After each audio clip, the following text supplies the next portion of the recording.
Est-ce le jour, la nuit? Je ne saurais le dire. Sommes-nous en été, en automne, en hiver ou encore au printemps? Je ne le sais pas, tout simplement. Des images, des sons et des couleurs explosent à la surface de mon esprit. Ils me parviennent et se succèdent à une vitesse hallucinante pour disparaître aussitôt. C'est le vrombrissement sourd d'un vent glacial dans les branches d'arbres moroses, la vision d'un ciel profond. C'est aussi filtrant entre deux nuages un rayon de soleil qui traverse obliquement la futaie. C'est le marais fangeux après la pluie torrentielle, mais aussi la vision de champs et de haies bien entretenus. Une sensation de vertige m'envahit. Un doux vertige au creux duquel j'accepte de m'abandonner. Autour de moi, tout paraît s'arrêter. Tout semble en suspension. Le silence a avalé le temps et l'espace. Me voici m'approchant d'un arbre à deux troncs, m'en éloignant rapidement pour tenter de saisir les nuages. Je me débats, ma raison vacille. Rien de ce que je perçois n'est solide ni réel. Le violet du zénith, le rouge de l'horizon m'aveugle, tandis que je ne distingue plus la frontière entre le ciel et la terre, entre la forêt et le lac tranquille. Des arbres apparaissent. J'aperçois des marais grisâtres, des forêts aux dimensions incertaines, des savanes d'herbes hautes. Les contours d'une prairie fondent comme neige au soleil. Un brouillard épais vient à ma rencontre. Est-ce là une barrière naturelle que je pourrais saisir? Mes bras nerveux et puissants balayent le vide, mais ne parviennent pas à agripper cette ombre de brume, ces volutes de vapeur ondoyant parmi de maigres buissons délétères et se referment sur rien, plus rien. J'emprunte un chemin rocailleux. Je sais que le soleil se lèvera bientôt pour habiller de sa clarté la nature environnante qui pour l'heure ne se devine que sous la forme d'ombres inquiétantes. Le sentier serpente à travers les fourrés. Autour de moi, je soupçonne la présence des herbes folles et des grands chardons desséchés. Des parfums d'été se diffusent dans l'air pur et frais. Je reconnais l'odeur de la luzerne fraîchement coupée, mais aussi la douce senteur d'un fruit qui fait renaître en moi de lointains souvenirs d'enfance. C'est bien l'émanation volatile d'une pomme qui vient séduire mon odorat. Au loin, je découvre la triste silhouette d'une barrière en bois laissée à l'abandon. Cette apparition silencieuse me fait tout à coup songer combien la main de l'homme n'a de cesse toujours de transformer la nature sauvage en des bois bien entretenus ou des champs parfaitement agencés. Mais est-ce là la vraie nature? Perdu dans cette digression, je suis distrait par la chanson joyeuse d'un oiseau. L'aube calme commence à répandre son manteau de lumière sur la plaine, la forêt et la rivière qui apparaissent enfin. Un rayon de soleil frappe mes tempes. Je ferme les yeux un court instant pour m'accoutumer à cette luminosité nouvelle. Tout est sérénité et douceur, emplis d'une énergie renaissante. Les buissons aux alentours, sous l'emprise d'un vent léger, semblent s'éloigner comme des vagues géantes aussi loin que mon regard peut suivre cette douce ondulation. Sous mes pieds, je sens les feuilles mêlées à la boue qui forment un terreau glissant et gras. J'ai toutes les peines à progresser sur ce sol fuyant. Des ronces et des épines lacèrent mes bottines en tissu. Des ronces, des épines? Non! Ce qui ralentit ma progression ne sont pas ces ronces, ces épines qui étaient présentes un instant plus tôt. Ce sont des bras qui agrippent mes jambes. Je marque un temps d'arrêt et en un éclair, je me souviens. Ce souvenir que l'on m'a contraint à oublier s'impose à moi. J'ai toujours été, je suis encore cet empereur qui a revêtu sa tenue guerrière, mis en bandoulière son carquois et ses flèches, tenant d'une main ferme son arc. La bataille achevée et le tumulte des armes qui s'entrechoquent ayant cessé, on veut rendre hommage à ma personne d'essence divine, moi qui dirige le territoire sous le ciel. Je suis donc invité à gravir la colline pour prendre possession de cette contrée si durement conquise. Je reprends mon périple en évitant soigneusement les cadavres qui jonchent la campagne maussade. J'observe un marécage où se mêlent des souches d'arbres pourrissantes, des buissons anémiés, des mares et des fondrières couvertes d'écume. Je me surprends à découvrir que même dans son flétrissement, la nature garde son mystère et sa beauté. Sous mes pieds, il n'y a qu'un vague sentier que je parcours perdu dans de tristes pensées. Je suis alors distrait car là, devant moi, sautillant avec une impatience palpable, apparaît un petit être effronté. Il s'agit d'un petit rouge-gorge qui fait entendre sa musique pour mieux perturber ma promenade. J'atteins enfin le sommet de cette lugubre colline. Devant mes yeux, emplis de surprise, s'impose un panorama d'une splendeur à couper le souffle du citadin que je suis. Sur la gauche se dessine en pente douce un massif montagneux couvert d'une épaisse forêt de pins rouges dont l'écorce grise craquelle à de nombreux endroits en plaques irrégulières. Il émane de cette sylve un magnétisme, une force, une harmonie qui invite à la méditation. Je suis certain qu'un homme pourrait regarder ce spectacle grandiose sans être jamais rassasié de cette vertigineuse vision. Les arbres s'élancent droits et fiers en de magnifiques colonnes. La contemplation de cette beauté radieuse me fait ressentir la terrible insignifiance de notre humanité, alors que je discerne qu'au sommet du massif, les dernières branches de ces géants de verdure plongent littéralement dans le ciel. Il est ainsi impossible d'entrevoir si les branches transpercent les nuées ou si c'est le ciel qui viole la forêt en la pénétrant. Je tourne maintenant la tête pour déceler un tout autre décor dont la grâce et l'étrangeté n'ont rien à envier à l'épaisse végétation que mes yeux viennent d'abandonner. De ce côté, le massif montagneux se découpe en différentes terrasses qui ondulent comme seule une vague pourrait le faire. Au sommet, de grands arbres se dressent orgueilleux et raides. La majesté solennelle de ces créatures à la stature noble appelle le silence. En dessous, la première terrasse offre une vision cocasse. Une prairie permet à quelques vaches de brouter paisiblement. Leurs robes rougeâtres sont comme clouées à ce décor qui révèle la présence de l'homme. Je scrute la terrasse suivante en contrebas. Tout d'abord, il y a ces 5 arbres à tronc double dont je ne saurais dire le nom. Ensuite, il y a ce petit pont qui jadis devait enjamber une ancienne rivière. C'est alors que je découvre un jardin. Quel merveilleux jardin! C'est une joie enfantine qui m'inonde en regardant rangée après rangée des arbres fruitiers. Des cognaciers, mais aussi des pommiers et des poiriers s'offrent à ma vue avec élégance. Je découvre aussi des fraises, des tomates et de simples concombres. L'homme qui jardine répond bien souvent à 2 besoins bien déconcertants. Se perdre dans l'accomplissement de tâches routinières et recréer un ersatz du paradis perdu il y a bien longtemps. Je me demande, en détaillant ce verger, à quel point l'homme a-t-il peur du chaos? À quel point est-il heureux dans la quête d'un ordre qui annihile toute créativité? Mon regard se porte maintenant plus bas, où, entre les 2 massifs rocailleux, coule une large rivière. L'eau est claire et tumultueuse. Je perçois le vacarme d'un puissant courant. On ne peut que deviner le cheminement de la rivière. Celui-ci est masqué par un brouillard profond qui évoque une cape que l'on aurait fixée entre le ciel et la terre. En examinant cette brume qui s'évapore lentement, je sens le souffle du vent me caresser. Mon corps, comme tiré vers le haut par un être invisible, se soulève et s'éloigne de la terre ferme. Marionnette entre des doigts habiles, je ne peux arrêter cette ascension tranquille qui me fait tenir bien au-dessus du sol chéri. Pris d'une sourde panique, je tente d'échapper à cette emprise. Bras et jambes se débattent énergiquement pour se défaire de cette entrave. En expirant profondément, je décide alors d'accepter mon sort. Mes muscles se détendent souplement et mes bras se dirigent vers l'avant. J'entame alors une course aérienne. Je vole, oui, je vole tel un grand rapace porté par d'invisibles courants ascendants.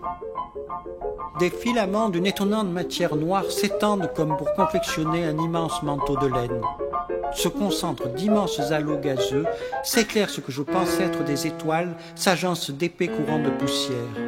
Je vois ce spectacle d'une magnificence rare au travers d'un kaléidoscope démentiel qui me donne accès à une multitude de couleurs bigarrées.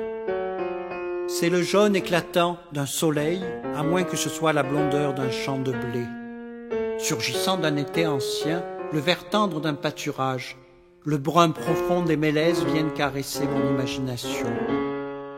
Des aiguilles brunâtres volent autour de moi, m'obligeant à fermer les yeux et à croiser les bras pour me protéger de cette pluie végétale qui cesse tout aussi brutalement qu'elle a commencé.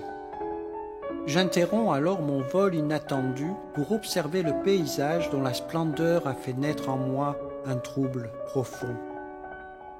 Il reste à la fois tel que je l'avais découvert et quelque peu différent, comme si son jumeau virtuel était parfaitement superposé à son modèle.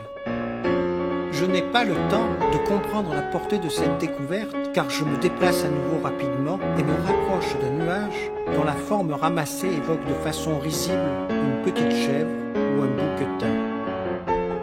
Au moment précis où je crois passer au travers de cette formation gazeuse, ma main droite se saisit d'une des cornes du petit herbivore. Ma raison chancelle. J'aurais dû passer au travers de cette masse nuageuse. Au lieu de cela, me voici accroché à un nuage avec le sentiment désagréable de n'être qu'un pantin désarticulé. Un bavardage assourdissant éclate au-dessus de moi. Ce tintamarre remplit le ciel. Et voici que je les aperçois. Des oies cendrées apparaissent soudain. Leur vol puissant et rapide, malgré des battements d'ailes qui me paraissent lents et pesants, les font voler dans ma direction. Ma peau se glace d'effroi. Dans quelques instants, ces oiseaux me percuteront. Cette perspective me fait lâcher prise.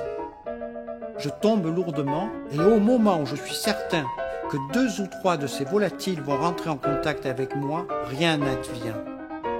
2 oiseaux au moins passent à travers mon corps comme si je n'avais pas été là. Ma chute brutale va trouver son dénouement. Le vacarme du courant monte à mes oreilles. Je vais plonger dans l'eau froide et profonde ou encore aller à la rencontre de ce grand rocher blanc qui affleure à la surface de l'onde tumultueuse. Anticipant la violence du choc, je me recroqueville, plaçant mes mains jointes au-dessous de mes genoux tremblants. Là encore, ma surprise est totale. En touchant l'eau, je ne m'enfonce pas. Je rebondis. Des branches viennent promptement à ma rencontre et je pénètre au sein de cette dense végétation comme si un improbable interstice venait de naître entre le ciel et la forêt. Je réapparais en un autre point de cet incongru tableau, m'extrayant de grandes fougères arborescentes. Heureux d'avoir survécu à ces péripéties, je me sens néanmoins troublé. Le paysage que j'observe avec intensité n'a pas changé, mais je pressens une légère altération du réel. Ce qui devrait être plein me paraît vide. Le vide est peut-être plein d'une matière dont je ne soupçonne ni l'origine ni la texture. Sans voix, solitaire et confus, je devine qu'en moi quelque chose vient de changer. Je marche avec une souplesse que je ne me connaissais pas pour rejoindre une immense clairière dont je n'entrevois pas les limites. Une chaleur puissante réveille mes sens engourdis. Levant les yeux vers la voûte céleste, je découvre un soleil au zénith qui diffuse intensément sa douceur. Ses contours sont mal dessinés, mais il a le pouvoir de régénérer ma raison mise à mal par les événements précédents. La brûlure de l'astre solaire me fait baisser les yeux, et là, à quelques enjambées, je vois se dresser un mausolée végétal. 4 arbres à tronc double, d'une pâleur intrigante, sont disposés en un parfait carré esquissant une architecture qui trahit l'intervention de l'homme. En effet, les hauts troncs ne présentent aucune branche, aucun feuillage sur toute leur hauteur. Au-dessus, on aperçoit les branches sèches de chacun des 4 arbres, montés 5 mètres plus haut, qui en se recourbant, se rejoignent en un habile tressage pour former un dôme imposant. Je m'approche sans bruit, intrigué par cet étrange monument. Je suis maintenant au centre de l'édifice, encadré par 8 troncs d'arbres dont la blancheur m'étourdit. Je m'assois à même le sol humide. Mes yeux se ferment lentement. Des scénettes cocasses parviennent à la surface de mes sens. Un chat sauvage court au ralenti pour soudain s'arquer nerveusement avant de bondir sur une proie imaginaire. Une épère aux instincts de chasseresse tisse à une vitesse vertigineuse une toile géante. Un faisan apeuré s'enfuit au loin en agitant frénétiquement la tête dont on ne distingue que les grands yeux écarquillés par une vive panique. Une couleuvre paresseuse froisse l'herbe en glissant discrètement vers un lieu plus clément. Un ragondin maladroit semble fuir un prédateur redoutable. Entre-temps, un lierre tenace et pâle a poussé lascivement comme un reptile libidineux autour des troncs d'arbres bien alignés. Il m'est alors révélé une vérité venue du fond des âges. La nature n'obéit qu'à une seule loi. Cette loi s'applique aux arbres géants qui s'élancent vers le ciel en colonnes magnifiques, mais aussi aux tapis doux et épais de la végétation pourrissante. Elle s'impose aux buissons épais comme aux lianes merveilleusement colorées.